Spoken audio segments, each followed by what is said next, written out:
ચાલો વિદ્યાર્થી મિત્રો, ચેપ્ટર નંબર 12 ધોરણ નંબર 12 ચેપ્ટર નંબર 6 જીનીટ માટે આજનું ચેપ્ટર છે આપણું વિદ્યુત ચુંબકીય પ્રેરણ. અત્યાર સુધી આપણે ઓસ્ટેડના મત મુજબ કોઈ પ્રવાહધારિત તાર હોય એની આજુબાજુમાં ચુંબકીય ક્ષેત્ર ઉત્પન્ન થાય એવી આપણે વાત ભણી ગયા. હવે આપણે જે ભણવાનો છે તદ્દન એનો ઊંધો કન્સેપ્ટ. હવે આપણે એના કરતાં તદ્દન ઊંધો કન્સેપ્ટ પ્રવાહના ફેરફારથી ચુંબકીય ક્ષેત્ર તો મળ્યું છે. હવે ચુંબકીય ક્ષેત્રના ફેરફારથી પ્રવાહ જે ઉત્પન્ન થઈ રહ્યો છે, જે પ્રેરિત થઈ રહ્યો છે, એની વાત આપણે કરવાની છે. રેડી? તો આખું ચેપ્ટર તદ્દન ઓસ્ટેડના નિયમથી વિરુદ્ધ કથનવાળું છે, જેમાં સૌથી મહત્ત્વનો ફાળો ફેરાડે નામના વૈજ્ઞાનિકે આપ્યો. સૌથી મહત્ત્વનો ફાળો ફેરાડે નામનો વૈજ્ઞાનિક. રેડી? આમાં એણે ઘણા બધા પ્રયોગ કર્યા છે અને એક ફાઇનલ તારણ લાવી દીધું એણે કે કોઈ પ્રવાહધારિત તાર હોય એમાંથી ચુંબકીય ક્ષેત્ર તો ઉત્પન્ન થાય જ છે, પણ એનાથી ઊંધું તદ્દન વિરુદ્ધ કથન એમાં કોઈ વાહક ગૂંચળું છે, કોઈ બંધ પરિપથ અથવા બંધ વાહક ગૂંચળું છે. જો એમાં તમે ચુંબકીય ફ્લક્સનો ફેરફાર કરાવો, ચુંબકીય ક્ષેત્ર રેખાઓને પ્લસ માઇનસ કરાવો, એમાંથી પાસ આઉટ કરાવો, તો એના વડે એ વાહક તારની અંદર જે કે બંધ લૂપ છે એની અંદર એક પ્રકારનું બળ ઉત્પન્ન થાય છે. તારની અંદર એક પ્રકારનું બળ ઉત્પન્ન થાય છે. બળ ચુંબકીય ક્ષેત્રના ફેરફારને કારણે થાય છે, અને ફેરફારને કારણે જે બળ ઉત્પન્ન થાય છે અને બળને કારણે જે વિદ્યુત ભાર તારની અંદર રહેલા છે એ કોઈ એક દિશામાં ગતિ કરે છે. તો જે બળ ઉત્પન્ન થાય છે એને કહેવાય વિદ્યુત ચાલક બળ, EMF. અને વિદ્યુત ચાલક બળને કારણે તારની અંદર રહેલા વિદ્યુત ભારો કોઈ એક દિશામાં ગતિ કરે છે, તો એને કહેવાય પ્રેરિત વિદ્યુત પ્રવાહ. અને આ સમગ્ર ઘટનાને કહેવાય વિદ્યુત ચુંબકીય પ્રેરણ. મૂળ કન્ટેન્ટ આપણે ફેરાડેનો નિયમ ભણવાનો છે. ફેરાડેના નિયમનું જ આખું ચેપ્ટર છે તમારું, જે ઓસ્ટેડના નિયમથી, ઓસ્ટેડના કથનથી તદ્દન વિરુદ્ધ છે. તો શરૂઆતમાં એના સૂત્રની ચર્ચા કરીશું આપણે, અને પછી નેક્સ્ટ ટાઈમ આપણે MCQની વાત કરવાની છે. રેડી? તો આજે આપણે સૂત્રની વાત કરીએ છીએ. ચાલો, તો સૌપ્રથમ પહેલું પોઈન્ટ છે તમારો ચુંબકીય ફ્લક્સ. હવે ચુંબકીય ફ્લક્સ એટલે શું? તો ચુંબકીય ફ્લક્સ એટલે વન ટાઈપ ઓફ ચુંબકીય ક્ષેત્ર રેખાઓ છે. ચુંબકીય ક્ષેત્ર રેખાઓનો જથ્થો. પણ ક્યાંથી? તો તમે જે આડછેદની વાત કરો છો, જે આકૃતિની વાત કરો છો, જે સપાટીની વાત કરો છો, એમાંથી પાસ આઉટ થાય એ ચુંબકીય ક્ષેત્ર રેખાઓની સંખ્યા એટલે ચુંબકીય ફ્લક્સ. માની લો કે આ પેન છે. રેડી? આ બાજુથી ચુંબકીય ક્ષેત્ર રેખા આ દિશામાં છે, તો પેનમાંથી જે ચુંબકીય ક્ષેત્ર રેખા પાસ આઉટ થશે, એને ચુંબકીય ફ્લક્સ કહેવાય. જે પ્રમાણે આપણે વિદ્યુત ફ્લક્સ ભણી ગયા હતા ચેપ્ટર 1-2માં, એ જ પ્રમાણે ચુંબકીય ફ્લક્સની વાત અહીંયા કરેલી છે. વિદ્યુત ફ્લક્સનું સૂત્ર હતું E ડોટ A, અહીંયા આપણે લેવાનું છે B ડોટ A. તો ચુંબકીય flux φB, magnetic flux φB is equal two B dot A, એટલે સદિશ B અને સદિશ Aનો અદિશ ગુણાકાર, ડોટ પ્રોડક્ટ, એને આપણે કહીશું ચુંબકીય ફ્લક્સ φB.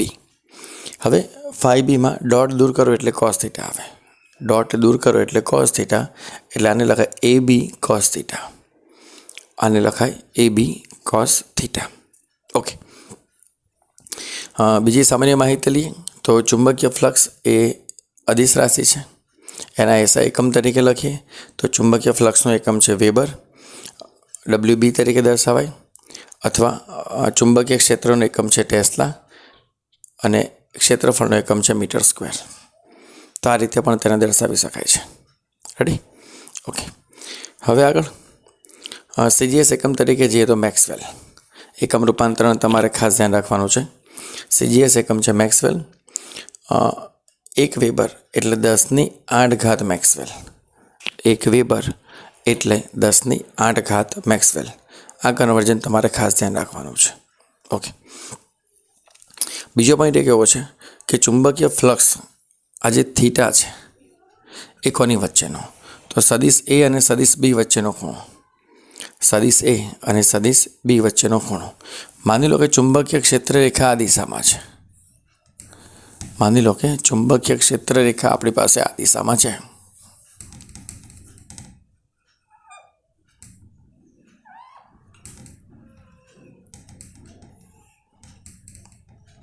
હવે એની વચ્ચે એક આડછેદ ક્ષેત્રફળ મૂકી દઈએ છીએ, સપાટી મૂકી દઈએ છીએ. રેડી. હવે આ સપાટીનું ક્ષેત્રફળનું સદિશ હંમેશા સપાટીને લંબ દિશામાં હોય અને ચુંબકીય ક્ષેત્ર આ દિશામાં.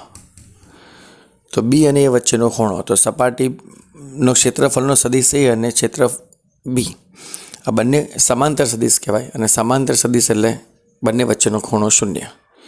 રેડી. તો cos 0, cos 0 એટલે 1. તો જવાબ આવે AB. જવાબ આવે AB. એટલે બંને સમાંતર સદિશ હોય બી અને એ. તો બી અને એની દિશા સમાન હોય અને થીટા 0 થાય. તો ચુંબકીય ફ્લક્સ મેક્સિમમ એમાંથી સકળાય, ચુંબકીય ક્ષેત્રરેખા મેક્સિમમ જાય. હવે આ ક્ષેત્રફળની સપાટી છે, આપણે એને કંઈક આવી રીતે ડ્રો કરી દઈએ ઉપર તરફ. તો એને ક્ષેત્રફળનો સદિશ આ દિશામાં પડે. સપાટીના ક્ષેત્રફળનો સદિશ અને લંબ દિશામાં. ધારો કે આ સપાટી છે તો લંબ દિશા એટલે આ સપાટીને આમ મૂકી દો તો લંબ દિશા એટલે આ સપાટીને આમ મૂકી દો તો લંબ દિશા એટલે રેડી. તો ક્ષેત્રફળનો સદિશ આ દિશામાં. તો બી અને એ વચ્ચેનો ખૂણો તમને 90 મળશે. બી અને એ વચ્ચેનો ખૂણો આપણને શું મળે છે? 90. 90 મળે એટલે cos 90. તો cos 90 0. cos 90 0. એ જ પ્રમાણે આ ક્ષેત્રફળના સદિશ માટે આ સપાટીને કે આપણે આવી રીતે ગોઠવીએ છીએ. ક્ષેત્રફળનો સદિશ ધારો કે આ દિશામાં છે. જો ક્ષેત્રફળનો સદિશ આ દિશામાં હોય તો બી અને એ વચ્ચેનો ખૂણો 180 થાય અને cos 180 એટલે -1. cos 180 એટલે -1. તો cos 180 એટલે -1. તો આ તમને જવાબ ઋણ મળે. આ જવાબ ઋણ મળે. કહેવાનો મતલબ એક જ છે કે જ્યારે પણ થીટા 0 થાય ત્યારે ફ્લક્સ મેક્સિમમ જાય અને થીટા 180 થાય એટલે ફ્લક્સ મિનિમમ જાય. એટલે થીટા 90 અને 270 હોય તો ફ્લક્સ 0 થાય. આપણે યાદ રાખવાનું છે. ઓકે. એકમોની ચર્ચા છે. વેબર છે, ટેસ્લા મીટર સ્ક્વેર છે, ન્યૂટન મીટર બાય એમ્પિયર છે, જૂલ બાય એમ્પિયર છે, વોલ્ટ કુલમ બાય એમ્પિયર છે, ઓમ ઇન્ટુ કુલમ છે અને હેનરી ઇન્ટુ એમ્પિયર છે. આ બધા જ એકમો તમારે યાદ રાખવાના છે ચુંબકીય ફ્લક્સના. રેડી. ગમે ત્યાંથી ગમે તે કન્વર્ઝન હોઈ શકે છે. ગમે ત્યાંથી ગમે તે કન્વર્ઝન હોઈ શકે. રેડી. ચલો આગળ. હવે વાત કરવી છે ફેરાડેના નિયમની. ફેરાડેના નિયમમાં ફેરાડે ઘણા બધા પ્રયોગ કર્યા અને ઘણા બધા પ્રયોગ પરથી એક તારણ પણ આવ્યો છે કે જ્યારે વાહક ગૂંચળામાં જ્યારે ચુંબકીય ફ્લક્સમાં ફેરફાર કરો, ચુંબકીય ક્ષેત્ર રેખામાં ફેરફાર કરો છો તો એ જે વાહક તાર છે, ગૂંચળાનો તાર છે, એ તારની અંદરના વિદ્યુત ભારો પર ચુંબકીય બળને કારણે કોઈ એક દિશામાં બળ ઉત્પન્ન થાય છે, જેને કારણે વિદ્યુત ભારો કોઈ એક દિશામાં ગતિ કરે છે. તો એ જે બળ ઉત્પન્ન થાય છે વિદ્યુત ચાલક બળ છે. પણ આ જે વિદ્યુત ચાલક બળ છે ચુંબકીય ફ્લક્સના ફેરફારને કારણે મળ્યું એવું જણાય છે. તો એ ફ્લક્સ EMFનું સૂત્ર છે ΔΦ/ΔT અથવા dφ/dt. ફ્લક્સમાં થતો ફેરફારનો સમય દર, ફ્લક્સમાં થતા ફેરફારનો સમય દર એટલે EMF E. અને EMF E વડે જે પ્રવાહ મળે એને કહેવાય પ્રેરિત વિદ્યુત પ્રવાહ. I = E/R. E/R. આ EMFને આપણે E આવી રીતે દર્શાવીશું. EMFને આપણે E આવી રીતે. રેડી. તો EMF માટે ખાસ આ રીતે E = -dφ/dt. ઓકે. n આટા માટે વાત કરો તો n dφ/dt. n આટા માટે વાત કરીએ તો n dφ/dt. પ્રવાહ I ની વાત કરીએ તો E/R. E એટલે n dφ/dt/R. આને કહેવાય પ્રેરિત વિદ્યુત પ્રવાહ. આને કહેવાય પ્રેરિત વિદ્યુત પ્રવાહ. અને phi = AB લખી નાખો. phi = AB તો લખાય BA cos θ. તો E = -d/dt of AB cos θ.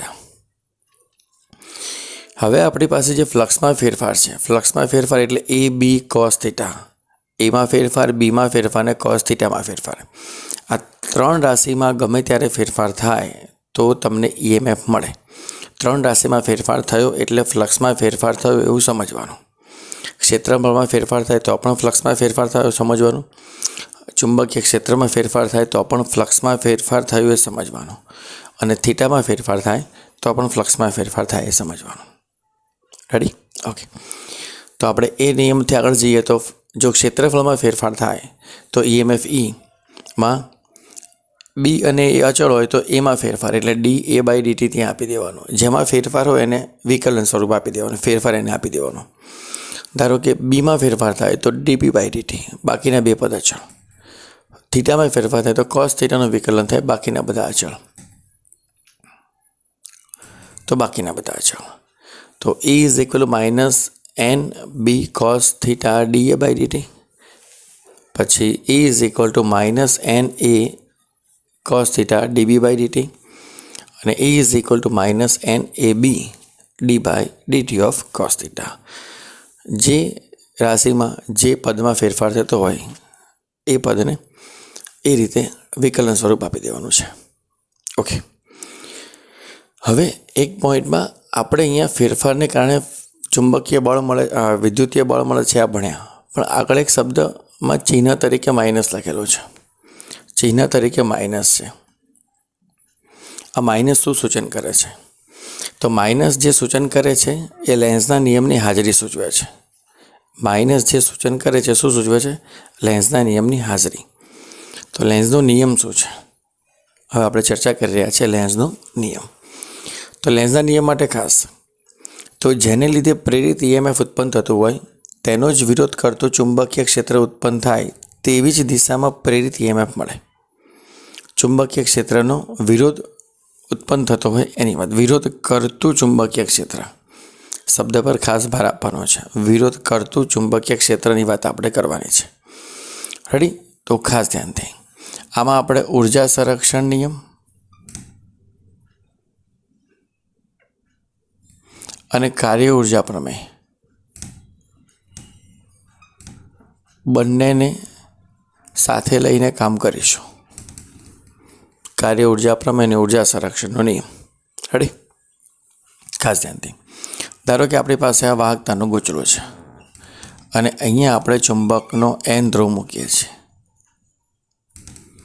ચુંબકનો N ધ્રુવ, આ ચુંબકના N ધ્રુવને આપણે ગૂંચળાની નજીક લાવીએ છીએ એટલે ચુંબકીય ક્ષેત્ર રેખા એમાંથી પાસ આઉટ થાય. રેડી? તો લેન્સના નિયમમાં માઇનસ શું દર્શાવે છે? તો EMFની દિશા દર્શાવે છે. લખેલું છે. શું દર્શાવે છે? EMFની દિશા. EMFની દિશા એટલે વિદ્યુત ચાલક બળ કઈ દિશામાં? વિદ્યુત ચાલક બળ એટલે જે વિદ્યુત ભાર પર બળ લાગ્યું એને કારણે વિદ્યુત ભારો આ દિશામાં ગતિ કરે કે આ દિશામાં ગતિ કરે, પ્રવાહ આ દિશામાં મળે કે આ દિશામાં, સમઘડી કે વિષમઘડી, એને આપણે ચર્ચા કરવાની છે. રેડી? તો ખાસ ધ્યાનથી તો આ N ધ્રુવ છે, N ધ્રુવની નજીક લાવીએ છીએ. રેડી?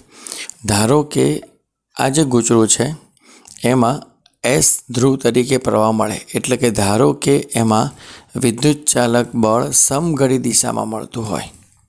ધારો કે વિદ્યુત ચાલક બળ સમઘડી દિશા મળતું હોય તો આ જે ગૂંચળું છે એ S ધ્રુવ તરીકે વર્તે. પ્રવાધારિત ગૂંચળું એક ધ્રુવ તરીકે વર્તે. આપણે ચેપ્ટર નંબર 4 અને 5માં ભણી ગયા છે. પ્રવાધારિત ગૂંચળાનો એક ભાગ પ્રવાહની દિશા પ્રમાણે એક ધ્રુવ તરીકે વર્તે તો એ S ધ્રુવ તરીકે વર્તે. જો આ S ધ્રુવ તરીકે વર્તે અને એમાં પ્રવાહની દિશા આ રીતે બનતી હોય, વિદ્યુત ચાલક બળ આ દિશામાં મળતું હોય તો આ N ધ્રુવ અને S ધ્રુવ વચ્ચે આકર્ષણ થાય. આકર્ષણ થાય એટલે તમારે બાહ્ય ઉર્જા આપવી પડે નહીં. બાહ્ય ઉર્જા વગર અહીંયા વિદ્યુતીય બળ, વિદ્યુત ઉર્જા મળે. જો બાહ્ય ઉર્જા ન આપો, કાર્ય ન કરો ને અહીંયા ઉર્જા મળે એનો મતલબ કાર્ય ઉર્જા પ્રમેય અને ઉર્જા સંરક્ષણના નિયમનું પાલન થાય નહીં. અહીંયા તમારે સતત કાર્ય કરવું પડે અને સતત ઉર્જા મળતી હોય, સતત કાર્યના ભાગે, સતત કાર્યના ભોગે ઉષ્મા મળતી હોય, ઉર્જા મળતી હોય એવું કાર્ય આપણે કરવાનું છે. વગર કાર્ય ઉર્જા મળે એવી વાત આપણે અહીંયા કરવાની નથી. બરાબર? તો આપણે અહીંયા ખાસ એવું ધ્રુવ સેટ કરવાનો છે કે જેના કારણે તમારે આ ચુંબકીય ધ્રુવ પર કાર્ય કરવું પડે. તો આપણે કંઈક આવું કરીએ છીએ, N ધ્રુવ તરીકે આને સેટ કરીએ છીએ. ધારો કે એમાં વિષમઘડી દિશામાં પ્રવાહ મળે છે અને એનો N ધ્રુવ તરીકે સેટ થાય છે તો N અને N વચ્ચે શું થશે? અપાકર્ષણ. તો N અને N વચ્ચે ચુંબકીય ક્ષેત્ર જે અપાકર્ષણ થાય છે અને તમે બાહ્ય બળ આપો છો એ આ રીત દિશામાં આપો છો તો બંને વિરોધ કરતું બળ છે એટલે તમારે સતત બાહ્ય બળ આપવું પડે ત્યારે તમને અહીંયા વિદ્યુતીય ઉર્જા મળે. સતત બાહ્ય બળ આપો અને સામે વિદ્યુતીય ઉર્જા મળે. રેડી? તો ઉર્જા સંરક્ષણના નિયમનું અને કાર્ય ઉર્જા પ્રમેય બંનેનું પાલન થાય છે. ઉર્જા સંરક્ષણ અને કાર્ય ઉર્જા પ્રમેય બંનેનું પાલન થાય છે. રેડી? એવી રીતે ધારો કે આપણા એન ધ્રુવને દૂર લઈ જઈએ છીએ. ધારો કે આપણે એન ધ્રુવને અહીંથી શું લઈ જઈએ છીએ? દૂર. હવે એન ધ્રુવને દૂર લઈ જાઓ તો સામે હવે એન ધ્રુવ નથી રાખવાનો. આ જે ગતિ છે એને વિરોધતો ધ્રુવ સેટ કરવો છે. વિરુદ્ધ દિશાનું બળ લાગે એવો ધ્રુવ સેટ કરવો છે. તો આની વિરુદ્ધ દિશામાં બળ, ચુંબકીય બળ આ દિશામાં ઉત્પન્ન થવું જોઈએ એવો ધ્રુવ સેટ કરવાનો. તો એવો ધ્રુવ આપણે એસ ધ્રુવ તરીકે સેટ કરી શકાય. એવો ધ્રુવ આપણે એસ ધ્રુવ તરીકે સેટ કરી શકાય. તો એન અને એસ વચ્ચે શું છે? આકર્ષણ. એટલે આપણે લઈ જવો છે આમ અને ચુંબકીય બળ આમ લાગે આ દિશામાં. એટલે વિરોધ કરતું ચુંબકીય ક્ષેત્ર ઉત્પન્ન થાય એવી દિશામાં EMF ઉત્પન્ન થાય છે. એટલે જ્યારે કોઈ એક ધ્રુવને નજીક લઈ જાઓ છો, અને મૂળ તારણ આવું છે, કોઈ એક ધ્રુવને નજીક લઈ જાઓ છો તો એની સામે એના જેવો જ ધ્રુવ બને, અને જે ધ્રુવને દૂર લઈ જાઓ છો એની વિરુદ્ધ દિશાનો ધ્રુવ સામે બને. રેડી? એટલે એનને તમે નજીક લાવો છો તો એનને નજીક લાવો તો સામે એન બને, એનને દૂર લઈ જાઓ તો સામે એસ બને. રેડી? ઓકે. ટૂંકમાં નજીક લઈ જાઓ તો સમાન ધ્રુવ બને, અને દૂર લઈ જાઓ તો વિરુદ્ધ ધ્રુવ લખવાનો. દૂર લઈ જાઓ તો વિરુદ્ધ ધ્રુવ. આ એનું તારણ, આ એનું ખાસ તારણ તમારે યાદ રાખવાનું છે. આ લેન્સના નિયમમાં પ્રવાહની દિશા કઈ છે, EMFની દિશા કઈ છે, સમઘડી કે વિષમઘડી, એ આપણે આ નિયમ પરથી શીખ્યા. રેડી? તો માઇનસ એ શું છે? તો માઇનસ એ વિરોધ કરતું ચુંબકીય ક્ષેત્ર ઉત્પન્ન થાય એના કારણે માઇનસ લખેલું છે લેન્સના નિયમમાં. એટલે ફેરાડે વિદ્યુત ચુંબકીય પ્રેરણમાં વિદ્યુત ચાલક બળનું મૂલ્ય મળે એના માટે સૂત્ર આપ્યું, અને એની દિશા જાણવા માટે લેન્સના નિયમે અતિ અગત્યનો ફાળો આપ્યો. રેડી? તો આ છે લેન્સના નિયમની અગત્યની માહિતી. ઓકે. હવે આપણે જે કરવાનું છે ગતિકીય EMF. ગતિકીય EMFમાં કરવાનું શું છે?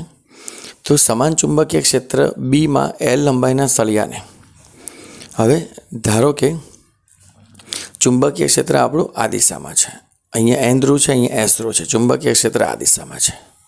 રેડી? અને L લંબાઈના સળિયાને હું આ દિશામાં ગતિ કરાવું છું. એટલે કઈ દિશામાં ગતિ કરી? લંબ દિશામાં. ચુંબકીય ક્ષેત્ર આમ છે અને સળિયા આ દિશામાં ગતિ કરી, વાહક સળિયો છે. તો L લંબાઈના સળિયાને હું આ દિશામાં ગતિ કરાવું છું, ચુંબકીય ક્ષેત્ર આ દિશામાં છે. તો આ સળિયો જે છે એના બે છેડા છે, એની વચ્ચે વિદ્યુત સ્થિતિમાનનો તફાવત ઉત્પન્ન થશે. વિદ્યુત સ્થિતિમાનનો તફાવત એટલે કે EMF ઉત્પન્ન થશે. કોના કારણે? ચુંબકીય ક્ષેત્રની અંદર L લંબાઈનો સળિયો લંબ દિશામાં ગતિ કરે તો. રેડી? તો લખેલો છે. તો સમાન ચુંબકીય ક્ષેત્ર બીમાં L લંબાઈનો સળિયો સુરેખ વેગ vથી ગતિ કરે લંબ દિશામાં, તો એ સૂત્ર છે BVL અથવા BLV. BVL અથવા BLV આ સૂત્ર તમારે યાદ રાખવાનું છે. અને જો કોણીય વેગ ઓમેગાથી ભ્રમણ કરે, એટલે આને આપણે આમ ગતિ કરાવી તો સુરેખ ગતિ, હવે આને કોણીય વેગ એટલે આમ ગોળ આ રીતે ફેરવવાનો છે સેન્ટરથી આમ. આ કોણીય વેગ ઓમેગાથી ભ્રમણ કરે ધારો કે. રેડી? ઓકે. તો એ સૂત્ર છે 1/2 BL² ઓમેગા. એ સૂત્ર છે BL² ઓમેગા. રેડી? આ બંને સૂત્ર વેરી મોસ્ટ IMP છે. આ બંને સૂત્ર વેરી મોસ્ટ IMP છે. આ ખાસ યાદ રાખવાના બંને સૂત્ર છે. બંને સૂત્ર તમારે ખાસ ધ્યાન રાખવાના છે. રેડી? તો આ ખાસ આ 3 ટોપિક એ તમારા મગજમાં ફિટ કરી દેવાના છે. બહુ જ કામના છે. તમારે ખાસ ધ્યાન રાખવાના રહેશે. રેડી? ચાલો, હવેનો પોઈન્ટ. ચુંબકીય ક્ષેત્રમાં ક્ષેત્રને લવરૂપે ગતિ કરતા સળિયા પર ચુંબકીય બળ, ચેપ્ટર નંબર 4નો કન્સેપ્ટ છે. F = IL × B એટલે કે ILB sin θ. આ ચેપ્ટર નંબર 4નો આ બળ છે અને આ EMF છે. આ બળ છે અને આ EMF છે. આ ખાસ ધ્યાન રાખજો. ઓકે. હવે તમે આ ચુંબકીય પ્રેરિત EMF ઉત્પન્ન થાય છે એના કારણે ચુંબકને તમે આ દિશામાં ગતિ કરાવો છો, તો તમે જે ગતિ કરાવો છો એ યાંત્રિક કાર્ય કરો છો, અને અંદર જે ઉર્જા મળે છે એ વિદ્યુત કાર્ય તરીકે ઉર્જા મળે છે. તો તમારી યાંત્રિક કાર્ય અને એનું વિદ્યુત કાર્ય બંને કેવું છે, એટલે તમારો યાંત્રિક પાવર અને અંદર ઉત્પન્ન થતો વિદ્યુત પાવર બંને કેવો છે, કેમાં લોસ થાય છે, શેમાં લોસ નથી થતો. તો અહીંયા તારણ પરથી એવું મળે છે કે યાંત્રિક પાવર અને વિદ્યુત પાવર એટલે કે મિકેનિકલ પાવર અને ઇલેક્ટ્રિકલ પાવર બંને આટલો જ મળે છે. B²L²V²/R. P મિકેનિકલ અને P ઇલેક્ટ્રિકલ બંને કેવું મળે છે, સમાન. આ તમારે ખાસ ધ્યાનમાં રાખવાનું છે. P ઇલેક્ટ્રિકલ અને P મિકેનિકલ બંને કેવું મળે છે, સમાન. આ રીતે રેડી? ઓકે. આત્મપ્રેરણા રેડી? એડી પ્રવાહવાળો ટોપિક તમારે કામનો નથી, એના ખાલી ઉપયોગો એડી પ્રવાહના એ તમારે મગજમાં ફિટ કરવાના છે. સૌથી વધારે પૂછાતો પ્રશ્ન. ઓકે, ચાલો. હવે આત્મપ્રેરણા. આત્મપ્રેરણામાં શું છે? તો સાદી ભાષામાં યાદ રાખવાનું કે આત્મપ્રેરણા એટલે એક ગૂંચળામાં થતું મગજમારી અને અન્યોન્ય પ્રેરણા એટલે બે ગૂંચળામાં થતી મગજમારી. આત્મા એટલે એક ગૂંચળામાં એટલે આપણા ઘરમાં થતી મગજમારી અને અન્યોન્ય એટલે આપણા અને બાજુવાળા બંનેમાં સાથે મગજમારી, સાદી ભાષામાં. તો આત્મપ્રેરણામાં એવું છે કે ધારો કે આપણી પાસે આ એક ગૂંચળો છે, રેડી? ગૂંચળામાં પ્રવાહમાં ફેરફાર કરો છો.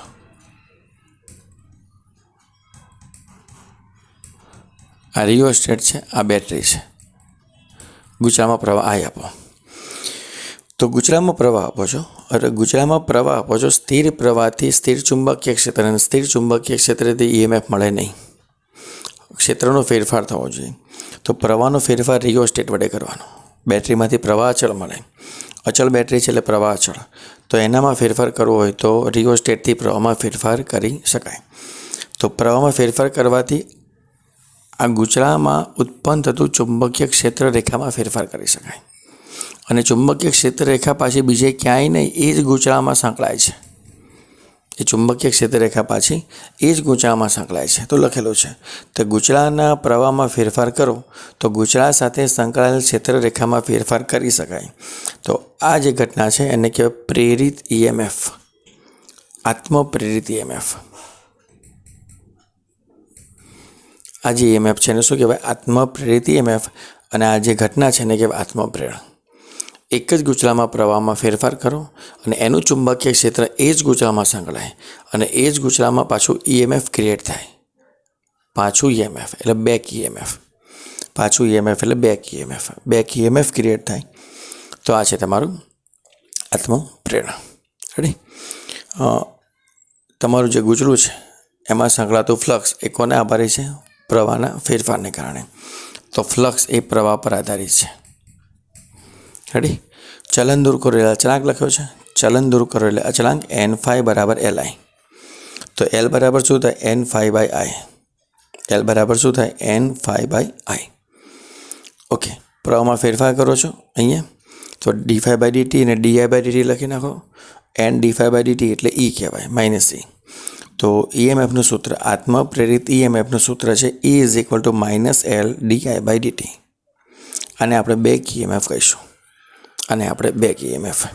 અને આ જે L છે એને ઇન્ડક્ટન્સ કહીશું, સેલ્ફ ઇન્ડક્ટન્સ, આત્મપ્રેરકત્વ. આત્મપ્રેરકત્વ, ઇન્ડક્ટન્સ L. ઓકે. એનું એકમ છે weber ampere, volt second ampere, ohm × second અને હેનરી. આપણે સાદી ભાષામાં યાદ રાખવાનું છે આ એકમ Lનો એકમ હેનરી. હેનરી Lનો એકમ હેનરી. રેડી? ઓકે.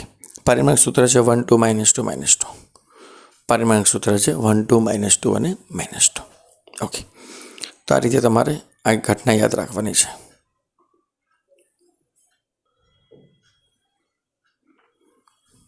ચાલો, હવે ઇન્ડક્ટરમાં સંગ્રહિત ઉર્જા એનું સૂત્ર છે આપણી પાસે 1/2 Li². 1/2 Li²માં જ્યાં L છે ઇન્ડક્ટન્સ છે અને I એમાંથી વહેતો પ્રવાહ છે. ઉર્જા ઘનતા ρm, મેગ્નેટિક ડેન્સિટી, ઉર્જા ઘનતા. U/Al એટલે કે ઉર્જા ભાગ્યા કદ. Al એટલે ક્ષેત્રફળ × લંબાઈ, ઉર્જા ભાગ્યા કદ. એટલે ઉર્જા ભાગ્યા કદ માટે b²/2μ0 તમારે યાદ રાખવાનું છે. ઉર્જા ઘનતા એટલે b²/2μ0. રેડી? ઓકે. હવે n આટાવાળા સોલેનોઇડ માટે ઇન્ડક્ટન્સની વાત છે. તો સૂત્ર તમારે ખાસ ધ્યાન રાખવાનું છે. μ0 n²a/l, જ્યાં μ0 એ પરમિએબિલિટી છે, શૂન્યાવકાશની. n² એટલે આટાની સંખ્યા છે, a એટલે ક્ષેત્રફળ છે અને l એટલે લંબાઈ છે. a એટલે આડછેદનું ક્ષેત્રફળ છે. રેડી? જ્યાં જે આટાની સંખ્યા છે એમાં તમે આ રીતે લખી શકો છો. સ્મોલ n એટલે સંખ્યા ઘનતા બરાબર n/l. તો n બરાબર n × l લખો તો આ બે પદનો ગુણાકાર સ્મોલ n, કેપિટલ N બરાબર સ્મોલ n × l. અને અહીંયા મૂકો તો આ પદ કંઈક અલગ બની જાય. એ પ્રમાણે પણ સૂત્ર સેટ થઈ શકે. ઓકે. અહીંયા જે ઇન્ડક્ટન્સ છે શેના પર આધાર રાખે છે? તો ગુચરાના પરિમાણ, ગુચરાના આકાર, ગુચરામાં આટાની સંખ્યા અને ગુચરાની વચ્ચે પ્રવર્તતું માધ્યમ. આપણે μ0 છે એટલે હવા છે એવું સમજવાનું. ગુચરું જે છે એની વચ્ચે હવા છે એટલે μ0 એટલે શૂન્યાવકાશની પરમિએબિલિટી. પણ જો એની વચ્ચે કોઈ માધ્યમ ફિલઅપ કરી નાખો તો એની જગ્યાએ મ્યુ લખવો પડે. એની જગ્યાએ શું લખી નાખવાનું? મ્યુ. આ તમારે ખાસ ધ્યાન રાખવાનું. ઓકે. હવે મેં જે આપણે કામના છે જીનીટ માટે, ગુસ્સેટ માટે, એ 4 પરિમાણના સૂત્ર લખેલા છે, 4 આકૃતિના સૂત્ર લખેલા છે. પહેલું છે વર્તુળાકાર રિંગ માટે ઇન્ડક્ટન્સનું સૂત્ર છે μ0 n²r²/2. μ0 n²r²/2. સોલેનોઇડ માટે આપણે લખેલું છે. સોલેનોઇડ માટે આગળ આ મ્યુ માધ્યમવાળું હોય તો. ટોરોઇડ માટે μ0 n²r/2. અને ચોરસ ગુચલા માટે 2√2 μ0 n²a/π. μ0 n²a/π, જ્યાં એ બાજુની લંબાઈ છે. આ એ બાજુની લંબાઈ છે.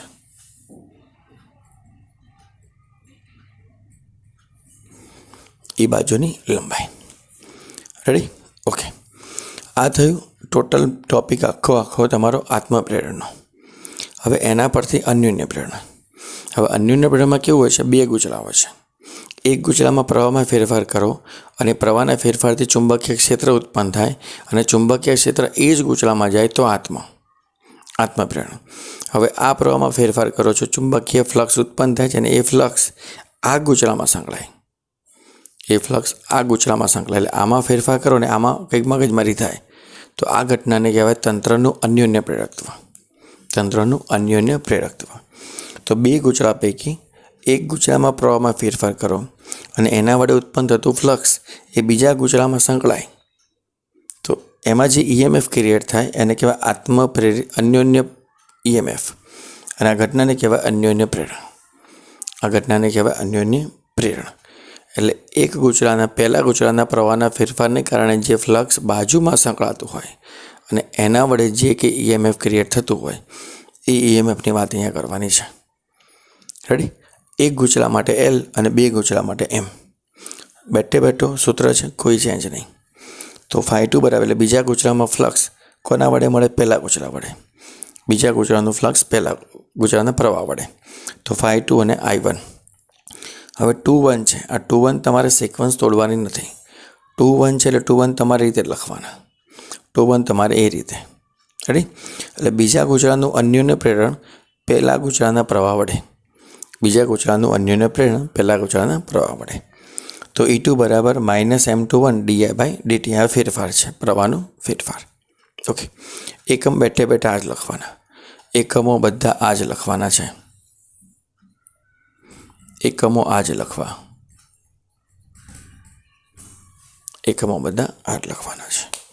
રેડી? ઓકે. હવે શેના પર આધાર રાખે છે? તો ગુચલાના આકાર પર, પરિમાણ પર, બંને વચ્ચેના અંતર પર. 2 ગુચલા કેટલા નજીક છે, કેટલા દૂર છે એના પર પણ ધ્યાન રાખે. બીજું નમન પર. બંને ગુચલા સમઅક્ષીય હોવા જોઈએ. એક ગુચલું સાહેબ નમેલું અને બીજું ગુચલું સાહેબ ઉપર હોય તો આનું ફ્લક્સ આમાં સંકળાશે પણ પૂરેપૂરું નહીં. ફ્લક્સમાં ફેરફાર થોડો વધારે દેખાશે. એટલે ખાસ આટાની સંખ્યા પર અને માધ્યમ પર, ગૂંચળું જેના પર વીંટાળેલું છે એની વચ્ચે કયું માધ્યમ છે એના પર. તો આ એનો ફેરફાર. રેડી. અને બીજી એક શરત છે M12 is equal two M21 is equal two reciprocity theorem. હવે રેસિપ્રોસિટી થિયરમ એટલે શું થાય? તો એક ગૂંચળામાં જેટલા પ્રવાહનો ફેરફાર કરો અને એનું ફ્લક્સ બીજા ગૂંચળામાં સંકળાય તો આના વડે મળે E2. આ ગૂંચળામાં પ્રવાહનો ફેરફાર જેટલો કરો એટલું જ ફ્લક્સ આમાં સંકળાય તો એના વડે મળે E1. રેડી. બંનેમાં પ્રવાહના મૂલ્ય સમાન હોય તો બંનેમાં ફ્લક્સના મૂલ્ય સમાન થાય, બંનેમાં Eના મૂલ્ય સમાન થાય તો બંનેમાં M પણ સમાન થાય. તો M21 બરાબર M12 બરાબર અન્યોન્ય પ્રેરણ સમાન મળે એટલે કહેવાય રેસિપ્રોસિટી થિયરમ. રેડી. ઓકે. એના માટે મેં 3 સૂત્ર લખેલા છે. સમઅક્ષીય ગૂંચળા, એક મોટું ગૂંચળું લેવાનું છે અને એની અંદર એક નાનો ગૂંચળો મૂકવાનો છે. રેડી. કારણ કે આમાં આપણે 2 ગૂંચળાની જરૂર પડશે અન્યોન્યમાં. તો 2 સમઅક્ષીય ગૂંચળા માટે તંત્ર માટે અન્યોન્ય પ્રેરણ M is equal to μ0 pi N1 N2 R²/2R, જ્યાં કેપિટલ R છે મોટા ગૂંચળાની ત્રિજ્યા છે, સ્મોલ R એ નાના ગૂંચળાની ત્રિજ્યા છે. ઓકે. 2 સમઅક્ષીય સોલેનોઇડ એટલે કે એક સોલેનોઇડ મોટો હોય એની અંદર બીજો એક નાનો સોલેનોઇડ હોય. એક સોલેનોઇડ મોટો, એક ગૂંચળું મોટું ને એની અંદર બીજો એક નાનો સોલેનોઇડ. તો એના માટે સૂત્ર છે μ0 N1 N2 A/L. μ0 N1 N2 A/L. 2 સમઅક્ષીય ચોરસ, તો એક ચોરસ મોટો છે અને એની વચ્ચે એક નાનો ચોરસ છે. તેના માટે સૂત્ર છે 2√2 μ0 N1 N2 સ્મોલ l. અહીંયા લખું છે સ્મોલ એટલે નાના ચોરસની લંબાઈ, કેપિટલ L એટલે મોટા ચોરસની લંબાઈ. 2 પોઈન્ટ ખાસ યાદ રાખવાના છે. ઓકે. તો આત્મપ્રેરણ અને અન્યોન્ય પ્રેરણ, એક ગૂંચળામાં થતો ફેરફાર અને 2 ગૂંચળામાં થતો ફેરફાર આ રીતે. હવે સેલ્ફ ઇન્ડક્ટન્સ અને મ્યુચ્યુઅલ ઇન્ડક્ટન્સ એટલે L અને M વચ્ચેનો સંબંધ. તો L અને M વચ્ચેનો સંબંધ છે M is equal two K√L1 into L2. M વચ્ચેનો સંબંધ છે M is equal two K√L1 plus L2. જ્યાં K શું છે? તો K ગૌણ ગૂંચળા અને પ્રાઇમરી ગૂંચળા. જેમાંથી પ્રવાહનું વહન થાય છે એને ગૌણ ગૂંચળું કહેવાનું, અને જેમાં EMF શોધવાનો છે એને, જેમાંથી પ્રવાહનું વહન થાય છે એને પ્રાઇમરી ગૂંચળું કહેવાનું, અને જેમાં EMF શોધવાનું છે એને આપણે ગૌણ ગૂંચળું કહીશું. એટલે ગૌણ ગૂંચળામાં થતો ફેરફાર ભાગ્યા પ્રાઇમરી ગૂંચળામાં થતો ફેરફાર ચુંબકીય ક્ષેત્ર રેખાનો એટલે ફ્લક્સ. એટલે K એટલે φS એટલે ગૌણ ગૂંચળાનું ફ્લક્સ, φP એટલે પ્રાઇમરી ગૂંચળાનું ફ્લક્સ. રેડી. ઓકે. ઇન્ડક્ટર માટે જોડાણ. હવે ઇન્ડક્ટર એ પ્રવાહધારિત તારનો ગૂંચળો છે. પ્રવાહધારિત તાર એટલે તારની અંદર અવરોધ હોય તો અવરોધના જે પ્રમાણે સૂત્ર લખો એ પ્રમાણે જ આના સૂત્ર લખવાના છે. કેપેસિટર કરતાં ઊંધા અને અવરોધ જેવા છે. તો L1 અને L2 શ્રેણીમાં હોય તો 2નો સરવાળો થાય અને L1 L2 સમાંતરમાં હોય તો 2 ગુણાકાર ભાગ્યા સરવાળો. અવરોધ જેવા સૂત્ર Lના લખવાના અને કેપેસિટર કરતાં ઊંધા લખવાના. ઓકે. છેલ્લો એક ટોપિક છે એસી જનરેટર. એસી જનરેટર કયા સિદ્ધાંત પર કાર્ય કરે છે? તો વિદ્યુત ચુંબકીય પ્રેરણ પર જ કાર્ય કરે છે. Ready. Phi is equal to NAB cos omega t. Phi એટલે તમારું ફ્લક્સ છે AB cos થીટા. થીટા એ કોણીય સ્થાનાંતર છે. તો કોણીય વેગનું સૂત્ર છે કોણીય સ્થાનાંતર ભાગ્યા સમય. તો થીટા બરાબર ઓમેગા ઇન્ટુ ટી. તો થીટા બરાબર ઓમેગા ઇન્ટુ ટી લખીએ છીએ. થીટા બરાબર ઓમેગા ઇન્ટુ ટી. તો અહીંયા જે આપણે આ લખ્યો છે ઓમેગા ટી એ શું છે? થીટા જ છે એક પ્રકારનો. એ પ્રકારનો થીટા જ છે. રેડી. તો ઓમેગા ટી થીટા માટે આપણે આ રીતે સેટ કરી શકાય. ઓકે. આ NAB અચળ છે. NAB અચળ છે અને આપણે ફાઈ એમ લખીશું cos ઓમેગા ટી. રેડી. હવે એમાંથી આપણે V એટલે કે EMF મેળવવો છે. EMF એટલે સમય સાથે થતો ફ્લક્સનો ફેરફાર. તો આનું વિકલન કરો. આનું વિકલન કરો એટલે જવાબ આવે તમારો NAB omega sine omega T. NAB omega sine omega T. Ready. જ્યાં NAB ઓમેગા એ VM છે. VM એટલે મહત્તમ વોલ્ટેજ. જનરેટરનું મહત્તમ ફ્લક્સ એટલે NAB અને જનરેટર માટે મહત્તમ વોલ્ટેજ એટલે NAB ઓમેગા. રેડી. ખાસ ધ્યાનથી બીજો પોઈન્ટ, કોસ થીટા ફ્લક્સમાં કોસ થીટા આવે છે અને વોલ્ટેજમાં સાઇન થીટા આવે છે. ફ્લક્સમાં કોસ થીટા અને વોલ્ટેજમાં સાઇન થીટા. એટલે યાદ રાખવાનું કે જ્યારે ફ્લક્સ મહત્તમ હશે ત્યારે વોલ્ટેજ ન્યૂનતમ હશે અને ફ્લક્સ ન્યૂનતમ હશે ત્યારે વોલ્ટેજ મહત્તમ હશે, કેમ કે બંનેની પોલારિટી અલગ અલગ છે. એક કોસ છે અને એક સાઇન છે. કોસ 0 એ 1 થાય અને સાઇન 0 એ 0 થાય. કોસ 0 એ 1 થાય, સાઇન 0 એ 0, એટલે ફ્લક્સ મહત્તમ તો વોલ્ટેજ 0 અને ફ્લક્સ 0 તો વોલ્ટેજ મહત્તમ. આ તમારે ખાસ ધ્યાન રાખવાનું છે, આ ટોપિક ખાસ. રેડી?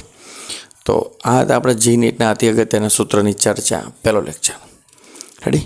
હવે બીજા પાંચેક લેક્ચર આપણે જી મેઇન એડવાન્સમાં પૂછાયેલા દાખલા, નીટમાં પૂછાયેલા દાખલા અને તમારા રેફરન્સ બુકના અમુક આઈએમપી દાખલાની આપણે ચર્ચા કરીશું નેક્સ્ટ લેક્ચરમાં. રેડી? તો ચાલો આપણે સૂત્રની ચર્ચા કરી, એના નોટ્સ વ્યવસ્થિત લખજો સારા અક્ષરે શરૂઆતમાં અને પછી એમસીક્યુ ગણવાનો પ્રયત્ન કરજો. આ તમારા ગુજસેટમાં અને બોર્ડમાં આપણે કામ લાગશે. ગુજસેટ અને બોર્ડ બંનેમાં કામ લાગશે. રેડી? ચાલો મળીએ નેક્સ્ટ ટાઈમ.